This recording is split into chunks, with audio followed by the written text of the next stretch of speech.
नमस्कार साथियों, स्वागत है आपका हमारे YouTube चैनल में।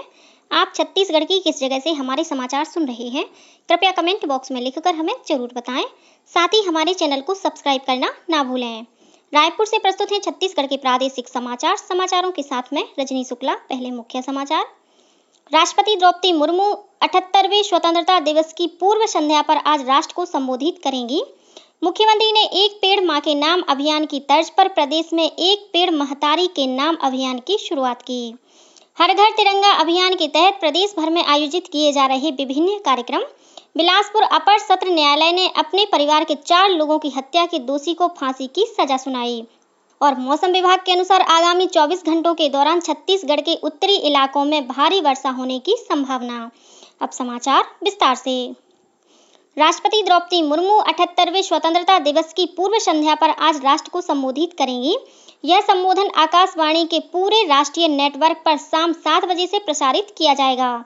आकाशवाणी के क्षेत्रीय नेटवर्क पर राष्ट्रपति के संबोधन का रात 9:30 बजे क्षेत्रीय भाषाओं में प्रसारण किया जाएगा। दूरदर्शन के सभी चैनलों पर हिंदी और उसके बाद अंग्रेजी में इसे प्रसारित किया जाएगा।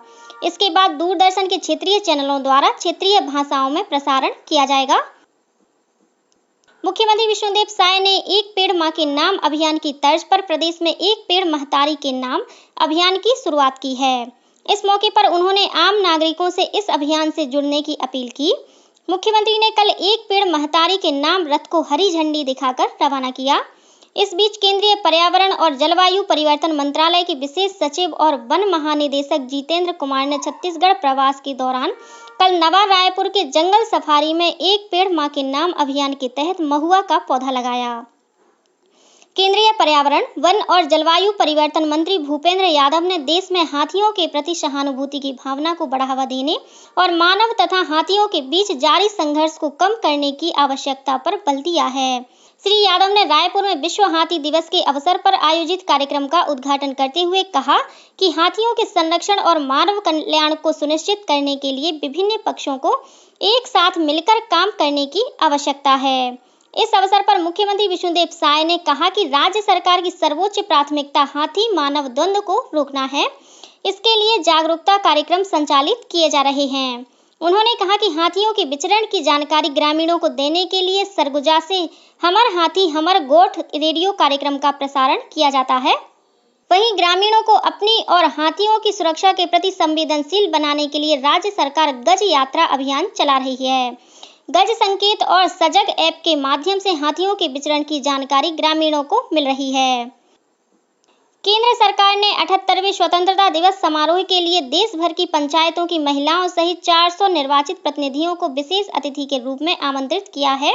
इस बीच पंचायती राज मंत्रालय आज नई दिल्ली में पंचायतों में महिला नेतृत्व पर एक राष्ट्रीय कार्यशाला का आयोजन कर रहा है। कार्यशाला में महिला नेताओं के लिए पंचायतों में चुनौतियों, सफलता की कहानियों और स्थानीय शासन में महिलाओं की भागीदारी बढ़ाने के बारे में चर्चा की जाएगी। स्वतंत्रता दिवस समारोह के लिए आमंत्रित सभी पंचायती राज प्रतिनिधि इस कार्यशाला में हिस्सा लेंगे।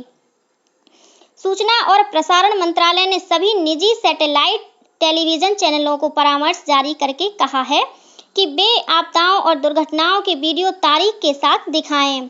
परामर्श में कहा गया है कि जब भी कोई प्राकृतिक आपदा आती है तब टेलीविजन चैनल कई दिनों तक लगातार ये खबरें दिखाते हैं, लेकिन बार-बार दुर्घटना के दिन के दृश्य ही दिखाते रहते हैं। इसमें यह भी कहा गया है कि इससे अनावश्यक रूप से भ्रम की स्थिति पैदा होती है और दर्शकों में घबराहट होने लगती है। टेलीविजन चैनलों को यह सुनिश्चित करने की भी सलाह दी गई है कि वे दृश्यों को दिखाते हुए सबसे ऊपर तारीख और समय का उल्लेख करें ताकि दर्शकों को किसी भी तरह की गलतफहमी ना हो सके। पीएम सूर्य घर मुफ्त बिजली योजना के अंतर्गत देश के प्रत्येक जिले में एक आदर्श सौर ग्राम बनाया जाएगा। केंद्र सरकार ने इस योजना के अंतर्गत आदर्श सौर ग्राम योजना के कार्यान्वयन के लिए दिशा निर्देश जारी किया है। नवीन और नवीकरणीय ऊर्जा मंत्रालय के अनुसार इसके लिए कुल 800 करोड़ रुपए आवंटित किए गए हैं। इस योजना के अंतर्गत गांव की आबादी 5000 और विशेष श्रेणी के राज्यों के लिए 2000 से अधिक होनी चाहिए। इसके साथ ही प्रत्येक जिले के सबसे अधिक नवीकरणीय ऊर्जा क्षमता वाले विजेता गांव को 1 करोड़ रुपए का केंद्रीय वित्तीय सहायता अनुदान मिलेगा।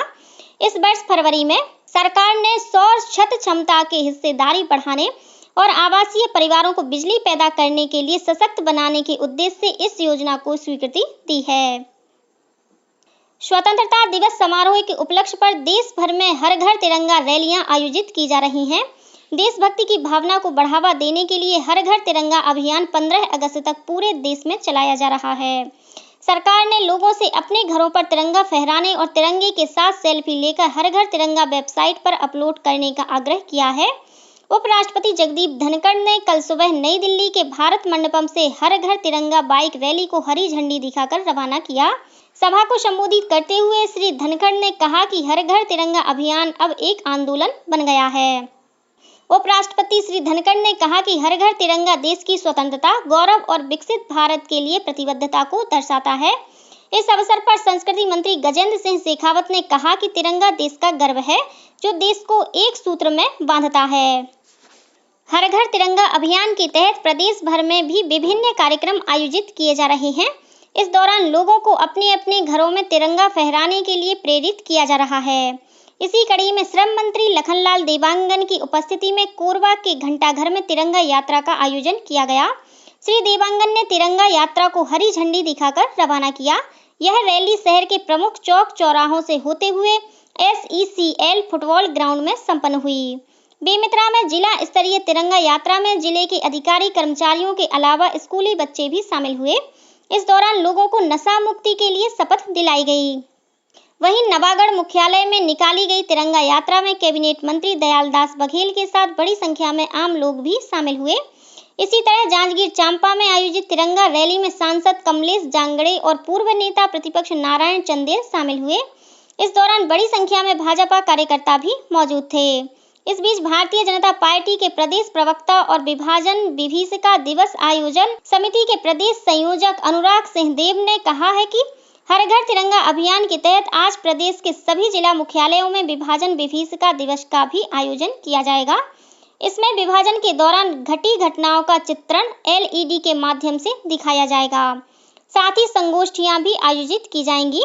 उन्होंने बताया कि रायपुर में होने वाली संगोष्ठी में मुख्यमंत्री विष्णुदेव साय मुख्य अतिथि के रूप में शामिल होंगे।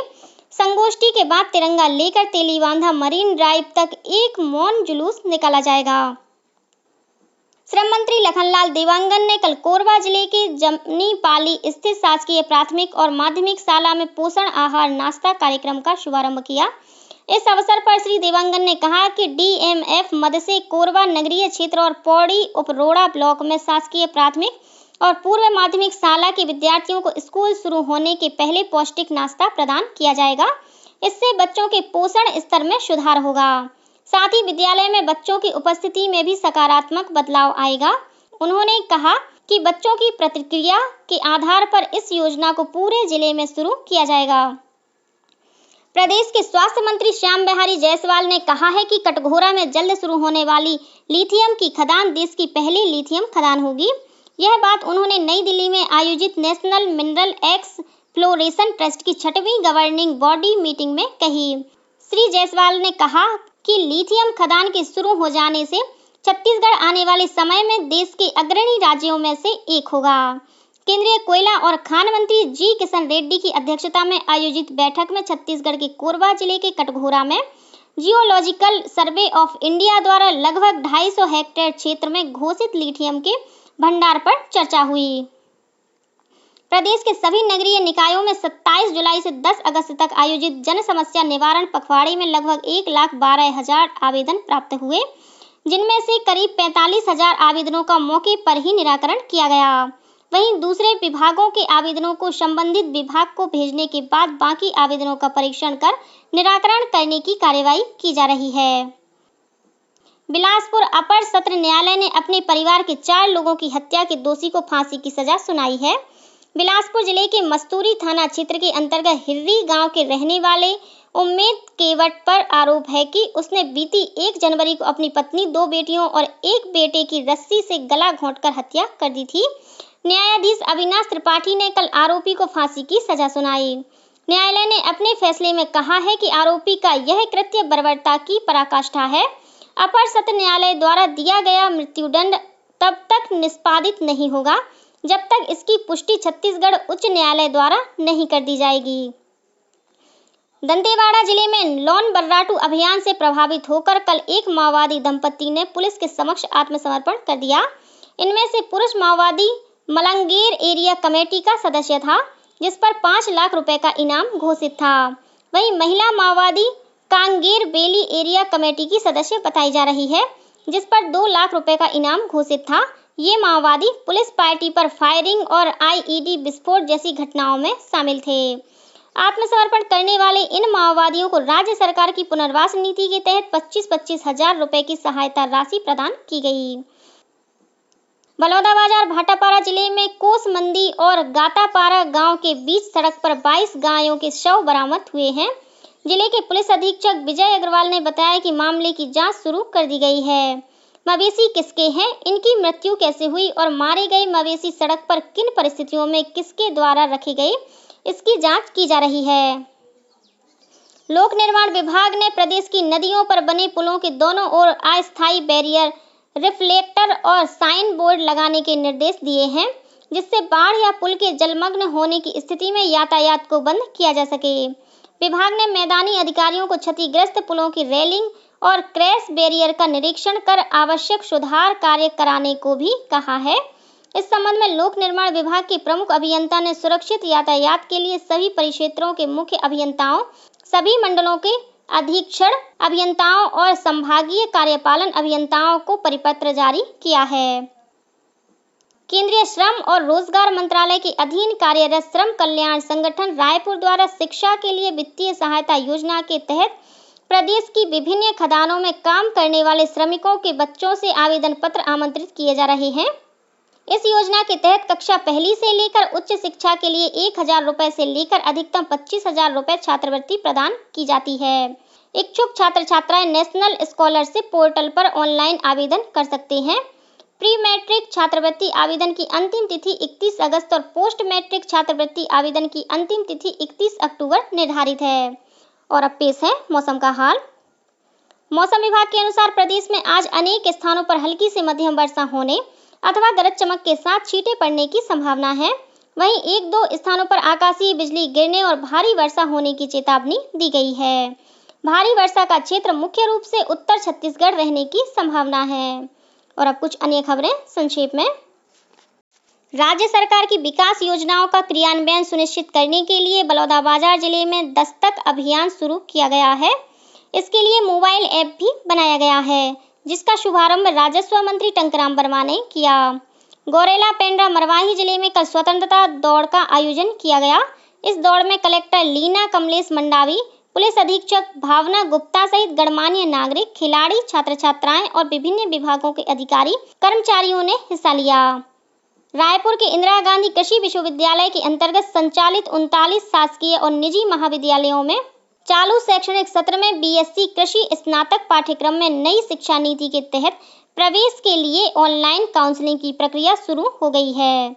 इच्छुक अभ्यर्थी 15 अगस्त तक विश्वविद्यालय की वेबसाइट पर आवेदन कर सकते हैं। चिकित्सा शिक्षा विभाग द्वारा राज्य के शासकीय और निजी चिकित्सा तथा दंत चिकित्सा महाविद्यालयों के स्नातक पाठ्यक्रमों की काउंसलिंग प्रक्रिया की समय सारणी संचालनालय की वेबसाइट पर प्रकाशित कर दी गई है। और जांजगीर चांपा जिले के पुटपुरा गांव में मिडिल स्कूल की छत का प्लास्टर गिर जाने से 5 बच्चों को चोटें आई हैं। सभी बच्चों को जिला अस्पताल में भर्ती किया गया है। इसी के साथ रायपुर से प्रसारित छत्तीसगढ़ के प्रादेशिक समाचारों का ये बुलेटिन समाप्त हुआ। नमस्कार।